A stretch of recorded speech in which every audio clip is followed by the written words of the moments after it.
Konten kali ini kita akan ngebahas tentang permasalahannya Gus Miftah. Sebenarnya gue nggak ngerencanain konten ini ya, tapi ya gue greget aja karena gue juga lagi di luar, lagi di Summarecon Bandung. Diajak teman gue untuk ngopi-ngopi santai di sebelah teman gue. Dadah, lagi ngobrol. Jadi sekarang kan tanggal 11 Desember. Nah, hari Seninnya itu gue ada di diskusi permasalahan sama Gus Miftah ini sama teman gue. Cukup menarik pembahasannya, diskusinya. Gue sangat suka sama diskusinya. Pembahasannya itu dimulai saat kasusnya lagi rame-rame banget. Terus gue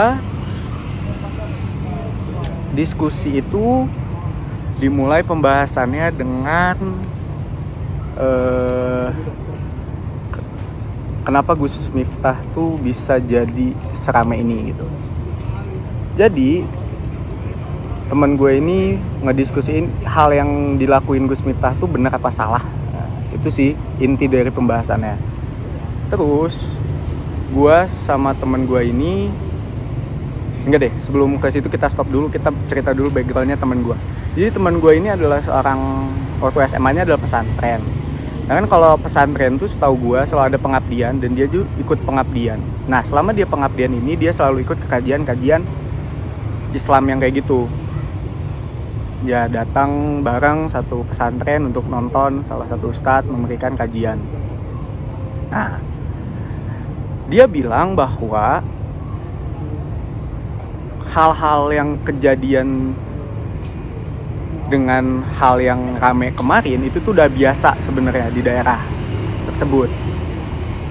Karena memang itulah budayanya, kata teman gue gitu. Terus dia bilang kalau itu tuh rame karena ada yang videoin aja. Ya, terus gue bilang bahwa enggak juga, itu bukan satu-satunya faktor. Yang pertama adalah Gus Miftah tuh kan megang titel dari Presiden Prabowo langsung untuk tentang kerukunan beragama. Dan Gus Miftah ini bisa dibilang perilakunya kontradiktif sama title yang dia pegang. Pasti rame dong karena titel yang dia pegang tidak sejalan dengan perilakunya. Pasti tentu rame dong. Itu yang faktor yang pertama. Yang kedua, jokesnya jelek aja. Jokesnya jelek. Kalau kata tretan muslim, ngebom tapi nggak bisa bom slide. Ya gue nggak menyalahkan sih, tapi ya gue ngerasa itu sebagai jokes yang jelek aja sih meskipun ketawa. Awalnya gue nggak percaya akan hal itu tuh udah terjadi kebiasaan di sana, udah hal-hal biasa di sana. Tapi sampai akhirnya gue nonton video yang dimana orang yang di sebelah Gus Miftah yang ngakak itu bikin video klarifikasi yang dimana dia bilang bahwa itu tuh hal normal yang terjadi.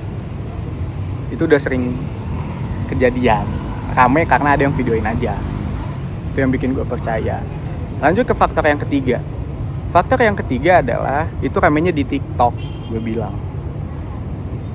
Itu tuh, coba deh kalau kalian search ya, aplikasi media sosial yang paling sering atau paling tinggi penggunanya adalah TikTok di Indonesia. Kenapa bisa rame dan sebesar itu? Ya karena ramenya di TikTok. Bayangin aja sekarang siapa sih yang nggak pakai TikTok, dan sekarang kan orang tuh pakai TikTok buat saranain sumber informasi primernya gitu. Dia dapat informasi pertama pasti dari TikTok. Terus sekarang orang-orang berkumpul di sana ada info yang kayak gitu ya meledak gitu. Dan gue juga cukup menyayangkan hal yang terjadi sama Gus Miftah. Padahal gue respect sama Pak Gus, gue juga lumayan sering nontonnya. Dan gue juga malah nambah respect karena dia udah turun langsung kan dari jabatannya sebagai orang yang kerukunan agama. That's a respect. Dan dia bilang, teman gue ini bilang bahwa kasus ini tuh sebenarnya harusnya bisa dimaafkan. Ya gue bilang ya memang harus bisa dimaafkan lah, maksudnya ya pasti dimaafkan karena dia juga udah mengakui dengan salah dan klarifikasi juga kan, ya nggak harus diperpanjang. Dan hal selanjutnya yang kita bahas adalah permasalahan efek dari kejadian kejadian atau peristiwa Gus Miftah ini. Gue lihat banyak video banget di mana sekarang banyak penjual ST yang datang ke kajian gitu. Lucu, tapi gue nggak bisa menyalahkan. Tapi bagi gue lucu. Ya logika sederhana aja. Siapa sih yang nggak pengen ramai sekarang dan dibela? Meskipun mereka berharap dicela sama pemuka agama gitu, agak kurang. Ya niatnya jelek aja lah. Terus gue ngebahas sama padanya kesimpulan ya memang sudah sewajarnya Gus Miftah ini turun aja, karena ya pasti kurang baik juga gitu sekarang stigma manusia ya, stigma masyarakatnya udah pasti kurang baik jika Gus Miftah megang titel terus gitu. Bahkan gue respect dia langsung turun. So ya, gue rasa konten ini cukup sampai sini. Dan pertama gue pengen minta maaf, kontennya kurang proper karena gue juga lupa bawa mic. Plus sekarang pakai botol buat nahan kameranya.